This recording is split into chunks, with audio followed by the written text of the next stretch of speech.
Good good morning students. आज हम हिंदी व्याकरण का पाठ 1 पढ़ रहे हैं जिसका नाम है भाषा और लिपि। जैसे कि मैंने आपको भाषा की डेफिनेशन पहले ही भी करवाई थी कि भाषा हमारे लिए क्यों जरूरी है। ठीक है, भाषा वह साधन है जिसके द्वारा हम अपने भावों या विचारों को दूसरों के सामने प्रकट करते हैं तथा दूसरों के भावों और विचारों को समझते हैं। यानी भाषा से ही हम अपने जो अंदर की बात है वो दूसरों के सामने रखते हैं और दूसरों की बात को समझते हैं। ठीक है, अब भाषा के रूप यहाँ पर 2 तरह के दिखाए गए हैं, कहकर यानी बोलकर, ठीक है, और सुनकर, लिखकर और पढ़कर। उसके बाद है भाषा के प्रकार। भाषा कितने प्रकार की दिखाई गई? 3 प्रकार की, मौखिक भाषा, लिखित भाषा और सांकेतिक भाषा। मौखिक भाषा क्या होती है? जब हम अपने विचार मुख से बोलकर प्रकट करते हैं और कानों से सुनकर ग्रहण करते हैं तो उसे मौखिक अथवा कथित भाषा कहते हैं।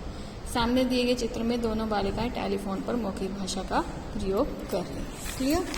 आगे देखिए, उसके बाद है लिखित भाषा। लिखित का मतलब लिखकर। जब हम अपने विचारों को लिखकर प्रकट करते हैं तो उसे लिखित भाषा कहते हैं। अब सामने दिए गए चित्र में क्या है? एक लड़का अपने विचारों को लिखित रूप में प्रकट कर रहा है। सांकेतिक भाषा, जब हम अपने विचारों को संकेतों के द्वारा यानी इशारा करके प्रकट करते हैं उसे सांकेतिक भाषा कहते हैं। सामने दिए गए चित्र में क्या है? बाल कृष्ण माता यशोदा से चंद्रमा की ओर संकेत कर चंद्रमा दिलाने की बात कर रहे हैं। हिंदी हमारी राजभाषा है और राष्ट्रभाषा भी है। तो अब ये क्वेश्चन है, इंपॉर्टेंट है, हमारी राजभाषा और हमारी राष्ट्रभाषा कौन सी है? तो आप आंसर क्या देंगे? हिंदी। हमारे देश के सभी भागों में हिंदी भाषा ही बोली समझी जाती है।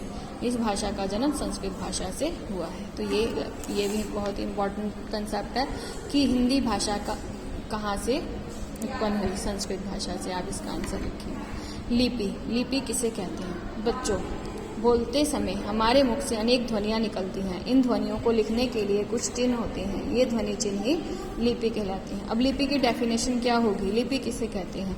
ध्वनि चिन्हों को लिखने की विधि लिपि कहलाती है।